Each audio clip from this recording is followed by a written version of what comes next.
2 years ago, I built this garden with my own hands. 17 raised beds, the fence, the gate, all of it. And this is what it looks like today.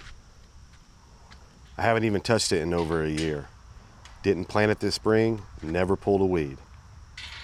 Some of what you're looking at is volunteer growth of plants we never even harvested last year. I'm going to tell you why, and then we're going to take it back.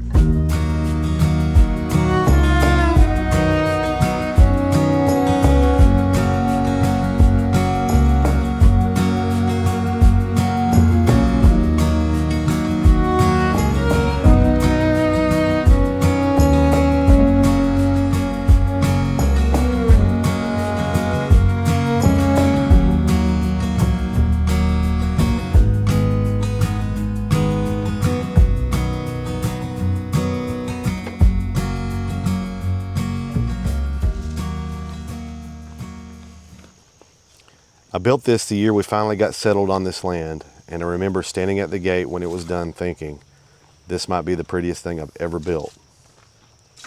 The first season, it produced like crazy. We were out here every evening. It felt like we had arrived at something. As I walk through this garden, I can't help but think how much working outside has always been kind of a therapy for me. I grew up in the mountains of Virginia, and there's just something about being out here with dirt on your hands that settles the soul.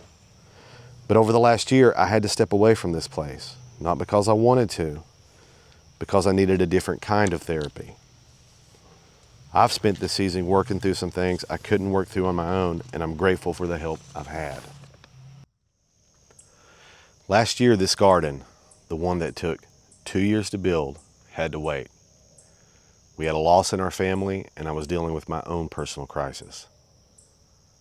Life demanded our attention somewhere else. And that's okay. Maybe you're in a season of life like that, where you've had to step away from something you love or put one of your dreams on hold because something more important needed you. Sometimes that's exactly the right decision. But today we get to come back. We're going to clean this garden up. We're going to work hard, we're going to sweat, but I think the reward in the end will make it worth it. I'm glad you're here. Let's get started.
got the 4 corner circle beds done, all 8 of the 4x8 beds. And then in the back here, we've got 2 2x8 beds that are now de-weeded. So what's left after lunch is to take care of this. These were strawberry plants, I think, in the front too. Maybe all 3 of the 4x4s. The dimensions on this enclosed garden here is 33 by 33 feet. The reasoning behind that is doing the measurements, that's all the raised beds that we wanted, so we didn't need more. And if I went with 4 posts, I could get 12-foot boards. Those are 6x6s upright and then 4x6s horizontal. I could keep everything at the 12-foot range. I sunk these posts somewhere close to 4 foot each. So the height across the horizontal top bar there is around 6.5 feet. The main mission there was to prevent deer from getting in. In theory, you'd want it a little bit higher, but we decided that was enough.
Wrapping up here as advertised, we've put in a full day's work.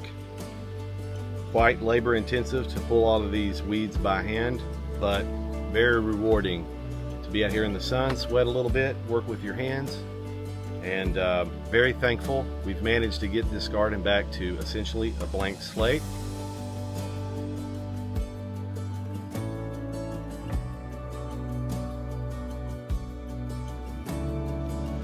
"17 beds, 2 years to build them, and for the last year everything sat." We lost my father-in-law who had lived with us for more than 10 years, and while we were working through that, I was walking through my own personal crisis. Combined, it took more from us as a family than I knew one season could take. So the garden had to wait. But every time I looked out here, it was a reminder of everything that had gotten away from me. But now I see it different. Nothing out here died. The boxes are still square. The fence is still true. Everything held up just fine. But what I would have done different is I would have asked for help sooner, because while things like gardens can wait, some things shouldn't have to. Maybe you're coming back to something too. And the things you build with your hands and the people you build them with, most of those will wait longer than you believe. For now, nothing out here is planted. We'll take care of that next spring and you'll be here for it. But the ground is ready, and so are we. Debrief complete.